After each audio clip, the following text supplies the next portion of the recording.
Hello friends, എല്ലാവർക്കും good morning. അപ്പോൾ എല്ലാവർക്കും ഇന്നത്തെ ഒരു തകർപ്പൻ വിശേഷത്തിലേക്ക് തന്നെ സ്വാഗതം. അങ്ങനെ നയന അച്ഛനോട് സംസാരിക്കണം. അച്ഛാ, അങ്ങനെ എന്തെങ്കിലും അവളുടെ മനസ്സിൽ വിഷമം ഉണ്ടെങ്കിൽ അവളത് തുറന്ന് പറയേണ്ടതല്ലേ? ഒന്നും പറയുന്നില്ലല്ലോ അച്ഛാ. അതൊക്കെ പറയും മോളെ. മോള് ധൈര്യമായിട്ടിരിക്കെ. എന്തായാലും 2-3 ദിവസം മോൾ ഇവിടെ ഉണ്ടല്ലോ, അപ്പോഴേക്കും എല്ലാ കാര്യങ്ങളും പറയും. മോളെന്തായാലും സമാധാനിക്ക് എന്നും പറയാണ്. ഇത് കേട്ടതും ആകെ സങ്കടപ്പെട്ട് നയന അങ്ങ് പോവുക. അച്ഛനും അങ്ങോട്ട് പോവുകയാണ്. ഈ സമയം നന്ദു അവിടെ ഇരുന്ന് വനിത വായിച്ചുകൊണ്ടിരിക്കുമായിരുന്നു. അപ്പോഴേക്കും ഗോവിന്ദ അങ്ങ് ചെന്നു. എന്താ അച്ഛാ?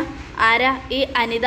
അത് കേട്ടതും നന്ദു ഞെട്ടലോടുകൂടെ ഇരുന്നോടത്തുനിന്ന് എഴുന്നേറ്റു. എന്താ അച്ഛാ, ചേച്ചി വല്ലതും പറഞ്ഞായിരുന്നോ? ചേച്ചി പറഞ്ഞൊന്ന് മാത്രമല്ല, അനിത എന്ന് പറഞ്ഞു. അതിനെക്കുറിച്ചുള്ള ഡീറ്റെയിൽസ് ഒന്നും പറഞ്ഞില്ല. ഇനി ചേച്ചിയോട് പറഞ്ഞത് നീ എന്നോട് പറയണ്ട. അനിത ആരാണെന്ന് എനിക്കറിയണം. അത് കേട്ടതും ഞാൻ പറഞ്ഞല്ലോ അച്ഛാ, ചേച്ചിയോട് ഞാനെല്ലാം പറഞ്ഞിട്ടുണ്ട്. വേണ്ട, അത് നീ കള്ളമാണ് പറഞ്ഞതെന്ന് എനിക്ക് നന്നായിട്ടറിയാം. നീ ആ ഫോണിങ് തന്നെ. വേണ്ട അച്ഛാ, നിന്നോട് ഫോൺ തരാനല്ലേ പറഞ്ഞത്. അപ്പോൾ ഗോവിന്ദ് ഫോണ് തട്ടിപ്പറിച്ച് ആ നമ്പർ സെർച്ച് ചെയ്തതും അത് അനിയുടെ നമ്പർ. ഇത് അനിയുടെ നമ്പറാണല്ലോ. ഞാൻ എന്ത് ചെയ്യാനാ അച്ഛാ? ഞാൻ വിളിക്കണ്ട എന്ന് പറയുമ്പോഴും അനി എന്നെ വിളിച്ചുകൊണ്ടിരിക്കുക. അതാരും അറിയാതിരിക്കാനാ ഞാൻ അനിത എന്ന് സേവ് ചെയ്തത്. ഞാൻ ഫോൺ എടുക്കാറില്ല അച്ഛാ, എന്നാലും അവൻ വിളിക്കുക. എനിക്ക് എന്ത് ചെയ്യാൻ പറ്റും മോളെ? അച്ഛനൊരു കാര്യം പറയാം. ഇങ്ങനെ പല കാര്യങ്ങളും പ്രശ്നങ്ങളായിട്ടുണ്ട്. നീ ഒന്ന് ചിന്തിച്ചു നോക്കണം. നിന്റെ മൂത്ത ചേച്ചി അനന്തപുരിയിൽ നിൽക്കുന്നത് ആർക്കും ഇഷ്ടമല്ല. രണ്ടാമത്തെ ചേച്ചിയോട് അവിടുത്തെ മൂർത്തി സാറിനും മുത്തശ്ശിക്കുമൊക്കെ ഭയങ്കര കാര്യമാണ്. കാരണം അത് നയനമോളുടെ സ്വഭാവം കൊണ്ടാണ്. നല്ല സ്വഭാവമാണ് മോളുടേത്. അതുകൊണ്ട് നവ്യമോളുടെ ആഡംബര ജീവിതം ആർക്കും അത്രയ്ക്ക് അങ്ങോട്ട് ഇഷ്ടപ്പെട്ടിട്ടില്ല. പിന്നെ അബി മോളെ ചതിച്ചതിന് ശേഷം അങ്ങോട്ട് കല്യാണം കഴിച്ച് കൊണ്ടുപോയതും അതൊക്കെ നീ ഒന്ന് ചിന്തിക്കണം. ഇപ്പോഴും നവ്യയും നയനയും ആ വീട്ടിൽ സഹികെട്ടാ ജീവിക്കുന്നത്. എന്നിട്ടും ആ വീട്ടിൽ ഇത്രയൊക്കെ സ്നേഹം അവർക്ക് കിട്ടണമെങ്കിൽ അതിൻ്റെ പിന്നിൽ മുത്തശ്ശനും മുത്തശ്ശിയാണ്. അതൊക്കെ ഓർക്കണം. പിന്നെ നീയും കൂടെ ഒരെടുത്തുചാട്ടം ചാടി ഇത്രയൊക്കെ കാര്യങ്ങൾ ചെയ്തു വെച്ച് അവർക്കൊക്കെ എൻ്റെ നയനമോളോടുള്ള സ്നേഹം ദേഷ്യമാക്കി മാറ്റരുത്. നീ കാരണം നിൻ്റെ ചേച്ചിമാരുടെ ജീവിതം കുഴിയിലാകരുത്. കേട്ടല്ലോ? ഇത്രേ എനിക്ക് പറയാനുള്ളൂ. ഇനിയും നിനക്ക് നിൻ്റെ ജീവിതമാണ് വലുതെങ്കിൽ നീ എന്താണെന്ന് വെച്ചാൽ ചെയ്തോ എന്നും പറഞ്ഞ് മൊബൈല് നന്ദുവിൻ്റെ കയ്യിൽ വെച്ച് കൊടുത്തിട്ട് ഗോവിന്ദ് അങ്ങോട്ട് പോവുക. ഗോവിന്ദ് പോയി കഴിഞ്ഞതും നന്ദു ഭയങ്കരമായിട്ട് സങ്കടപ്പെട്ടിങ്ങനെ ഇരിക്കുക. ഈശ്വര, വല്ലാത്ത കഷ്ടമായിപ്പോയി എന്നൊക്കെ ആലോചിച്ചുകൊണ്ട് ഈ സമയം പിന്നീട് കാണിക്കുന്നത് ആദർശിനെയാണ്. ആദർശം ഉറക്കമുണർന്നിട്ട് ആദർശം നോക്കിയപ്പോൾ ചായയില്ല. ഓ, ഇതെന്താ ഇന്ന് കോഫി കൊണ്ടുവരാതിരുന്നത്? അവള് എഴുന്നേറ്റപ്പോൾ വൈകി കാണും. ഇനി കുളിയും ചേപ്പവും ഒക്കെ കഴിഞ്ഞ് അടുക്കള കയറിയപ്പോൾ കുറച്ചും കൂടെ വൈകിട്ടുണ്ടാവും. ഇങ്ങോട്ട് വരട്ടെ കോഫിയും കൊണ്ട്. ഞാൻ അവളെ കാണിച്ചു കൊടുക്കുന്നുണ്ട്. വന്നിട്ട് വേണം അവളുടെ മുഖത്ത് നോക്കി 2-3 വർത്താനം പറയാൻ എന്നൊക്കെ പറഞ്ഞുകൊണ്ട് ആദർശ് ഇരിക്കുമ്പോഴേക്കും ഒരു ചായക്കപ്പ് ആദർശിട്ട് നേരെ ഇങ്ങനെ നീട്ടുക. അത് കണ്ടതും എവിടെയായിരുന്നടേ ഇത്രയും നേരം? നീ എന്താ ചായ? അപ്പോൾ ആദർശ് മുഖത്തേക്ക് നോക്കിയത്. അയ്യോ, അമ്മയായിരുന്നോ? ഞാൻ വിചാരിച്ചു അവളാണ് നയനയെന്ന്. നീ ഈ കോഫി കുടിക്ക്. അല്ല, അവളെവിടെ? അവളല്ലേ എനിക്ക് കോഫി കൊണ്ട് തരാറ്. നീ കോഫി കുടിക്ക്, നിനക്ക് പരിസരബോധം ഉണ്ടാവട്ടെ. ഓ, അവൾ പോയിരിക്കുവാണല്ലേ? ഉറങ്ങി എണീറ്റപ്പോൾ ഞാൻ പരിസരബോധമില്ലാതെ സംസാരിച്ചു. സോറി അമ്മേ, അവൾ വീട്ടിൽ പോയ കാര്യം ഞാനങ്ങ് മറന്നു. നിന്നോട് ചായ കുടിക്കാനല്ലേ പറഞ്ഞത്? അത് പിന്നെ അമ്മേ, നമ്മൾക്ക് പ്രിയപ്പെട്ടവർ വീട്ടിൽ നിന്ന് മാറി നിൽക്കുമ്പോൾ നമുക്ക് അവരെക്കുറിച്ചുള്ള ഓർമ്മകളൊക്കെ ഇങ്ങനെ ഉണ്ടാവില്ലേ? കുറച്ച് ദിവസം, അത് അത്രയേ ഉള്ളൂ. എന്താ നീ പറഞ്ഞേ? നിനക്ക് പ്രിയപ്പെട്ടവളോ? അവളോ? അല്ല, ഞാൻ പറഞ്ഞേ ഉള്ളൂ. നയന ഇത്രയും ദിവസം ഇവിടെ ഉണ്ടായിരുന്നല്ലേ അമ്മേ? ഓടിച്ചാടി ഓരോരോ ജോലികളൊക്കെ അവൾ ചെയ്യും. ഞാൻ ഉറക്കം ഉണരുന്നതിന് മുമ്പ് ഒന്നെങ്കിൽ ഇവിടെ കോഫി ഉണ്ടാവും, ഇല്ലെങ്കിൽ ഞാൻ ഉറക്കം ഉണരുന്ന കൃത്യസമയത്ത് അവൾ കോഫിയും കൊണ്ട് മുന്നിൽ വരും. അതാ ഞാൻ അങ്ങനെ ദേഷ്യപ്പെട്ടത്. നയന ഉണ്ടായിരുന്നപ്പോൾ എല്ലാം കൃത്യസമയമായിരുന്നല്ലോ. അതുകൊണ്ട് നീ ഇപ്പോൾ അവളെ ഒരുപാട് അങ്ങോട്ട് പുകഴ്ത്തണ്ട. നീ കോഫി കുടിച്ചിട്ട് ബാക്കിയുള്ള കാര്യങ്ങൾ ചെയ്യാൻ നോക്ക്. എന്തായാലും ഞാൻ ബ്രേക്ക്ഫാസ്റ്റ് ഉണ്ടാക്കി വയ്ക്കാം. കുളിച്ച് റെഡിയായി ഓഫീസിൽ പോകാൻ നോക്ക് എന്നും പറഞ്ഞുകൊണ്ട് ദേവയാനി അങ്ങോട്ട് പോവുക. ദേവയാനി പോയി കഴിഞ്ഞതും ഞാൻ പറഞ്ഞതിൽ എന്താ തെറ്റ്? നയന ഓടിച്ചാടി ഓരോരോ ജോലികൾ ചെയ്തു തരുമ്പോഴും അവൾക്ക് ഒരു വിലയും ഉണ്ടായിരുന്നില്ല. അതെ, അവൾ കൊണ്ടുതരുന്ന ആ കോഫിയിലും ഉണ്ടൊരു സ്നേഹം. എന്നാലും അത് പറയാതിരിക്കാൻ പറ്റില്ല. അമ്മ തെറ്റാണെന്ന് പറഞ്ഞാലും ഞാൻ പറയുന്നതാ സത്യം. അവൾ കൊണ്ടുതരുന്ന കോഫിയിലും ഉണ്ടൊരു ടേസ്റ്റ്. അതൊരു പ്രത്യേകതര രുചിയാണ് എന്നൊക്കെ പറഞ്ഞുകൊണ്ട് ആദർശ് ഇങ്ങനെ ആ കോഫി കുടിക്കുക. ഈ സമയം പിന്നീട് കാണിക്കുന്ന നന്ദുവിനെയാണ്. നന്ദു ഭയങ്കര സങ്കടപ്പെട്ട് മൊബൈൽ നോക്കി ഇങ്ങനെ നടക്കുക. അപ്പോഴേക്കും നയന, എന്താ മോളെ, നിനക്ക് എന്താ പറ്റിയേ? എന്നോട് പറ. ഒന്നുമില്ല ചേച്ചി, എനിക്ക് കുഴപ്പമൊന്നുമില്ല. എന്നാലേ ഞാനും ചില കാര്യങ്ങളൊക്കെ മനസ്സിലാക്കി വെച്ചിട്ടുണ്ട്. എന്ത് കാര്യം? എന്താ ചേച്ചി മനസ്സിലാക്കിയേ? ഏയ് അതൊക്കെ ഒന്നുമില്ല. എന്നാ വാ നമുക്ക് നടക്കാൻ പോവാം. വേണ്ട ചേച്ചി, നമുക്ക് നാളെ പോവാം, ഇന്നെനിക്ക് വയ്യ. അത് പറഞ്ഞാൽ പറ്റില്ല, ഞാൻ നടക്കാനൊന്നും പോകാറില്ല. എന്നാൽ മോള് നടക്കാൻ പോകുന്നതാ. ഇപ്പം നടക്കാൻ പോകാതെ തടിയും കുറച്ച് കൂടിയിട്ടുണ്ട്, അതുകൊണ്ടാണ് പറഞ്ഞത് വരാൻ. വാ മോളെ എന്ന് പറഞ്ഞുകൊണ്ട് നയന നിർബന്ധിക്കുക. അത് വേണോ ചേച്ചി? വേണം. നമുക്ക് നടക്കാൻ പോയി കഴിഞ്ഞാൽ മനസ്സിന് ഇത്തിരി ഇത് കിട്ടും. അതുകൊണ്ട് വാ, മനസ്സിന് ഇത്തിരി റിലാക്സ് കിട്ടാൻ വേണ്ടിയല്ലേ മോളോട് വരാൻ പറഞ്ഞേ. മോള് വാ എന്നും പറഞ്ഞുകൊണ്ട് നയന നന്ദുവിനെ നിർബന്ധിക്കുക. ഈ സമയം നന്ദു, എനിക്ക് നടക്കാനും കൂടെ ഉഷാറില്ലല്ലോ ദൈവമേ, ഞാൻ ഇനി എന്താ ചെയ്യുക? എങ്ങനെയാണ് ഞാൻ ജീവിക്കുക? എനിക്കൊരു പിടിയും കിട്ടുന്നില്ല. അനിയാണെങ്കിൽ ഒരു ഭാഗത്ത് വിളിച്ചുകൊണ്ടേ ഇരിക്കുക. അനിയുടെ വർത്താനം, അനി പറയുന്ന കാര്യങ്ങളും തള്ളിക്കളയാൻ പറ്റുന്നില്ല. പക്ഷെ അനന്തപുരിയിൽ എൻ്റെ 2 ചേച്ചിമാരും ജീവിക്കുന്ന ജീവിതത്തെക്കുറിച്ച് ഓർക്കുമ്പോൾ മനസ്സിന് ഭയങ്കര പേടിയാണ്. അങ്ങനെയുള്ളപ്പോൾ ഞാൻ എങ്ങനെയാണ് അനിയുടെ ഭാര്യയായിട്ട് അനന്തപുരിയിലേക്ക് കയറി ചെല്ലുന്നത്? അവരെന്നെ സ്വീകരിക്കുമോ? ഒരിക്കലുമില്ല എന്നൊക്കെ ആലോചിച്ചുകൊണ്ട് നന്ദു ഇങ്ങനെ പോവുക നയനയോടൊപ്പം. അങ്ങനെ അവർ നടന്നു വന്നുകൊണ്ടിരിക്കുമ്പോൾ ആദർശം നടന്നു വരികയാണ്. ആദർശിനെ കണ്ടതും നന്ദു, ദേ ചേച്ചി ആരാ വരുന്നതെന്ന് നോക്കിയേ എന്നും പറഞ്ഞ് ഭയങ്കര സന്തോഷത്തോടെ അങ്ങ് ചെല്ലുക. ആഹാ ആദർശേട്ടാ, എന്നെ കാണാൻ വേണ്ടിയാണോ ഈ വഴി വന്നത്? ആര് പറഞ്ഞു? അതിന് നീ നടക്കാൻ വരാറൊന്നുമില്ലല്ലോ. ഇന്ന് ഞാനൊന്ന് റൂട്ട് മാറി നടന്നതാ. എന്തായാലും നടന്നപ്പോൾ നിന്റെ മുഖം തന്നെ കണ്ടു. കാണരുതെന്ന് വിചാരിച്ചത് ആദ്യം കണ്ടു. അത് കേട്ടതും എന്തിനാ ആദർശേട്ട ഇങ്ങനെ കള്ളം പറയുന്നേ? ഞങ്ങളെ കാണാൻ വേണ്ടിയല്ലേ ഈ വഴിക്ക് വന്നത്? അല്ലെന്ന് ഞാൻ പറഞ്ഞില്ലേ? അത് കേട്ടതും നയനയ്ക്കാകെ സങ്കടമായി. ഈശ്വര, അല്ലേ? അല്ല അതിനിപ്പോൾ കണ്ടെങ്കിൽ തന്നെ എന്താ? നിങ്ങൾ ഭാര്യ ഭർത്താവും അല്ലേ? അങ്ങനെ കണ്ടു എന്ന് കരുതി എന്താ കുഴപ്പം എന്ന് നന്ദു ചോദിക്കുക. അങ്ങനെ കാണാൻ എനിക്ക് താല്പര്യമില്ലെങ്കിൽ ഞാൻ വീട്ടിലേക്ക് വരുന്നില്ല. നീ എന്താ ഭീഷണിപ്പെടുത്തുവാണോ? മുത്തശ്ശനും മുത്തശ്ശിക്ക് നീ ഇല്ലാതെ പറ്റില്ലെന്ന് നിനക്കറിയാം, അതുകൊണ്ട് നീ വിലപേശുക അല്ലേ? ഞാൻ വിലപേശുന്നൊന്നും അല്ല ആദർശേട്ടാ. ആദർശേട്ടന് എന്നെ ഇഷ്ടമില്ലെങ്കിൽ ഞാൻ എന്തിനാ അങ്ങോട്ട് വരുന്നേ? എനിക്കതിൻ്റെ ആവശ്യമില്ലല്ലോ. മുത്തശ്ശനും മുത്തശ്ശിയും എന്നോട് പറഞ്ഞു എൻ്റെ വീട്ടിൽ എത്ര ദിവസം വേണമെങ്കിലും നിന്നോളാൻ. എവിടെയാണ് സമാധാനം കിട്ടുന്നത് അവിടെ നിന്നോളാൻ. എവിടെയാണ് സന്തോഷമുള്ളത് അവിടെയാണ് ഞാൻ നിൽക്കേണ്ടതെന്ന്. അങ്ങനെയുള്ളപ്പോൾ ഞാൻ എൻ്റെ വീട്ടിൽ കുറച്ച് ദിവസം നിന്നിട്ടേ വരുള്ളൂ. നീ ഇനി വന്നില്ലെങ്കിലും കുഴപ്പമൊന്നുമില്ല എന്നൊക്കെ പറഞ്ഞ് ആദർശ് വഴക്കൂടുക. ഞാൻ വന്നില്ലെങ്കിൽ ആദർശേട്ടന് കുഴപ്പമൊന്നുമില്ലെങ്കിൽ ഞാൻ വരുന്നില്ല. എന്നാൽ നമുക്ക് കാണാം എന്ന് പറഞ്ഞുകൊണ്ട് ആദർശ് ദേഷ്യപ്പെട്ട് അങ്ങ് പോവുക. ഇതെന്താ ചേച്ചി, ആദർശേട്ടൻ ചേച്ചിയോട് ഇങ്ങനെയൊക്കെ സംസാരിക്കുന്നേ? നിങ്ങൾ തമ്മിൽ സ്നേഹത്തിലല്ലേ, പൊരുത്തപ്പെട്ടല്ലേ പോകുന്നത്? ഇല്ല മോളെ, ആദർശേട്ടൻ്റെ മനസ്സിൽ എന്നോടുള്ള ദേഷ്യമാണ്. ആ ദേഷ്യം കുറയുന്നില്ല എന്നല്ലാതെ കൂടിക്കൊണ്ടിരിക്കുക. അത് കേട്ടതും നന്ദുവിന് ഭയങ്കര സങ്കടമായി. ഇല്ല ചേച്ചി, ആദർശേട്ടന് ചേച്ചിയോട് സ്നേഹമുണ്ട്. ആദർശേട്ടൻ ഈ വഴിക്ക് ഇതുവരെ വന്നിട്ടില്ല. ഞാനിതിൽ നടക്കാറുള്ളതല്ലേ. പക്ഷെ ഇന്ന് വന്നിട്ടുണ്ടെങ്കിൽ അത് ചേച്ചിയെ കാണാൻ വേണ്ടി തന്നെയാ.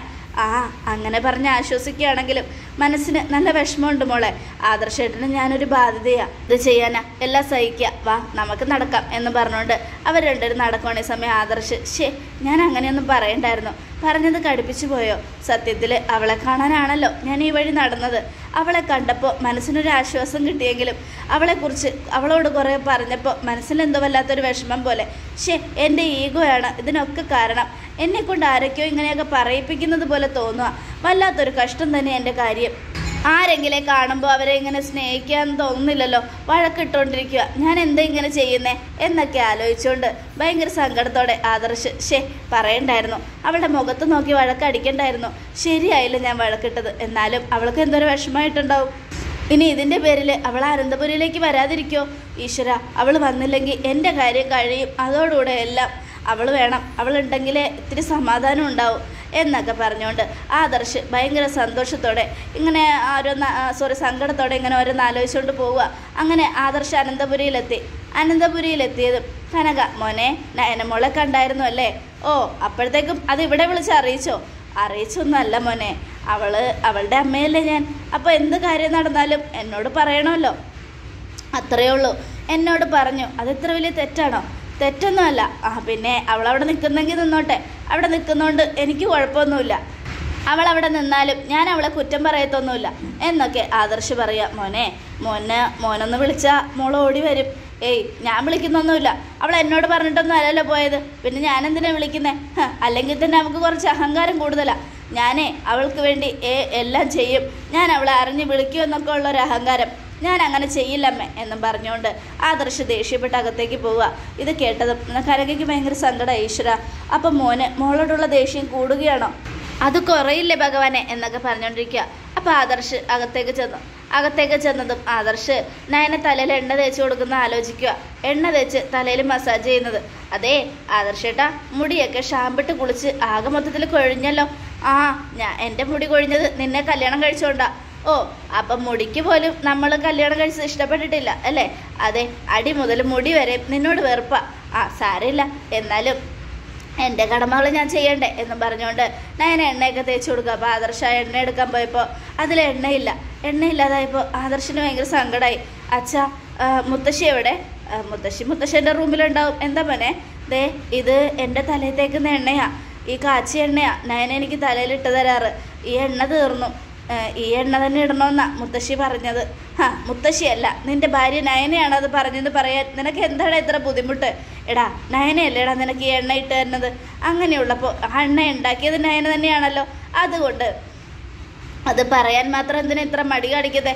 അതങ്ങ് തുറന്നു പറഞ്ഞൂടെ എന്നൊക്കെ പറയണം. അത് കേട്ടോ, അത് പിന്നെ അച്ഛാ വേണ്ട പോനെ, നയനെ ഇവിടെ ഇല്ലെങ്കിൽ നിന്റെ താളം തെറ്റും, അതെനിക്ക് നന്നായിട്ടറിയാം. എടാ ദേ, എന്തൊക്കെയായാലും ഈ എണ്ണ നീ ഇനി മുത്തശ്ശിയോട് പറഞ്ഞ് ചെയ്യിക്കണ്ട. അപ്പോഴേക്ക് കനക വന്നു.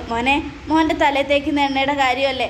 ആ എണ്ണയുടെ കാര്യം നയനമോൾ എന്നോട് പറഞ്ഞായിരുന്നു, ഞാൻ മറന്നുപോയി. ഇങ്ങോണ്ടാ, അമ്മ കാച്ചിക്കൊണ്ടുവരാം എന്നും പറഞ്ഞുകൊണ്ട് കനക എണ്ണ കാച്ചാനായിട്ട് അടുക്കളയിലേക്ക് കുപ്പി മേടിച്ചുകൊണ്ട് പോവുക. കണ്ടോടാ, നയനമോളെല്ലാം പറഞ്ഞ് ഏൽപ്പിച്ചിട്ടാണ് പോയത്. എടാ, നിൻ്റെ അമ്മയോട് നിനക്ക് സ്നേഹം വേണം, അത് വേണ്ടെന്ന് ഞാൻ പറയില്ല. പക്ഷേ നീ ഒന്നും ഓർക്കണം മോനെ, ഇവിടെ വന്ന സമയത്ത് ഇവിടെ ഇഷ്ടംപോലെ ജോലിക്കാരുണ്ടായിരുന്നു. അതുകൊണ്ട് നിൻ്റെ അമ്മ അടുക്കളയിലൊന്നും കയറിയിട്ടില്ല. അത്യാവശ്യം നിൻ്റെ അമ്മയ്ക്ക് അടുക്കളപ്പണിയൊന്നും അറിയത്തില്ല.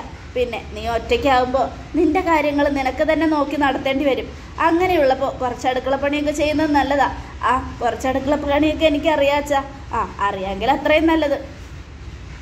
നിൻ്റെ അമ്മയെ വിശ്വസിച്ച് കൃത്യസമയത്തെല്ലാം കിട്ടുമെന്ന് കരുതി നീ ഇരിക്കണ്ട. കാരണം നിൻ്റെ അമ്മയ്ക്ക് സ്നേഹിക്കാൻ മാത്രമേ അറിയുള്ളൂ. ആ സ്നേഹം എന്തിലൂടെയൊക്കെയാണ് ഉണ്ടാവുന്നതെന്നൊന്നും നിൻ്റെ അമ്മയ്ക്ക് അറിയില്ല. അതുകൊണ്ട് നീ സൂക്ഷിച്ചാൽ നിനക്ക് കൊള്ളാം എന്നൊക്കെ പറഞ്ഞ് ആദർശിനെ ഇങ്ങനെ ഉപദേശിച്ചുകൊണ്ടിരിക്കുക. ഈ സമയം ആദർശിനെ ഉപദേശിച്ചുകൊണ്ടിരിക്കുമ്പോൾ ആദർശ്, അച്ഛാ, നയന ഇങ്ങോട്ട് വന്നില്ലെങ്കിലും എനിക്ക് കുഴപ്പമൊന്നുമില്ല അച്ഛാ, ഞാൻ എന്തായാലും ഇങ്ങനെയൊക്കെ അങ്ങ് പോകും എന്നും പറഞ്ഞ് ആദർശ് പോയി കഴിഞ്ഞും, ഈശ്വര, ഇവനെന്താ പറയുക? ഇവനോട് ഞാൻ എന്താ ഇപ്പോൾ സംസാരിക്കുക?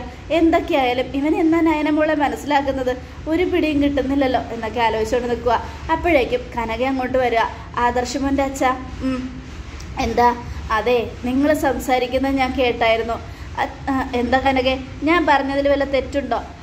ആദർശ് നയനയെ മനസ്സിലാക്കേണ്ട സമയം കഴിഞ്ഞില്ലേ? അത് കഴിഞ്ഞു. പക്ഷേ അവരെന്താ ഇപ്പോഴും ശത്രുക്കളെ പോലെ? അത് ശത്രുതയല്ല മോന്, അവളോട് നല്ല സ്നേഹമുണ്ട്. നയനമോളെന്ന് വെച്ചാൽ മോന് ജീവനാ. പക്ഷെ അമ്മയെ വെറുപ്പിക്കാൻ അവന് പറ്റുന്നില്ല. കാരണം കുഞ്ഞുനാളിലെ രോഗിയായ അവനെ നെഞ്ചോട് ചേർത്ത അമ്മയെ അവനൊരിക്കലും മറക്കാൻ പറ്റില്ല. എപ്പോഴും രോഗിയായ അവന് ചേർന്ന് നിന്നതും താങ്ങായതും അവൻ്റെ അമ്മയല്ലേ? ആ സമയത്ത് അമ്മയെ വിഷമിപ്പിക്കുന്ന കാര്യം ഇത്തിരി ബുദ്ധിമുട്ടാണല്ലോ.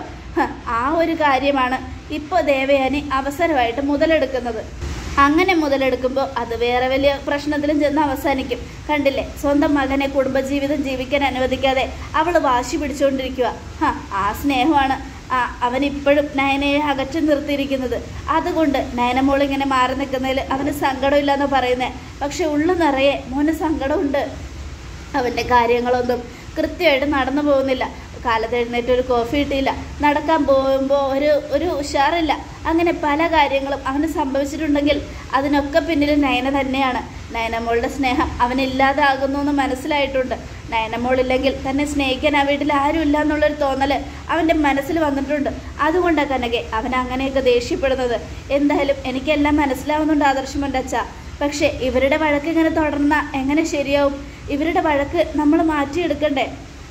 അതെ, അതിനുവേണ്ടിയാണല്ലോ അച്ഛൻ എന്തായാലും അവിടെ ചെന്ന് നിൽക്കാൻ മോളോട് പറഞ്ഞത്. മോള് കുറച്ച് ദിവസം ഇവിടെ നിന്നും മാറി നിൽക്കുമ്പോൾ മോളുടെ വില എന്താണെന്ന് മോൻ മനസ്സിലാക്കണം. അവനത് തിരിച്ചറിഞ്ഞതിന് ശേഷം എന്തായാലും നയനയെ ഇങ്ങോട്ട് വിളിപ്പിക്കും. അവനായിട്ട് വിളിക്കാൻ പോകുന്നില്ല എന്ന് പറയുന്നുണ്ടെങ്കിലും അവൻ്റെ മനസ്സിൽ ആഗ്രഹമുണ്ട് നയനെ ഒന്ന് വന്നിരുന്നെങ്കിലോ എന്ന്. ആ ആഗ്രഹം അവൻ മനസ്സിലാക്കും. അതവൻ മനസ്സിലാക്കി നയനയെ തിരിച്ചു വിളിക്കുന്നത് വരെ നമ്മൾ കാത്തിരിക്കണം. നയനമോൾ അവിടെ നിൽക്കട്ടെ കുറച്ച് ദിവസം.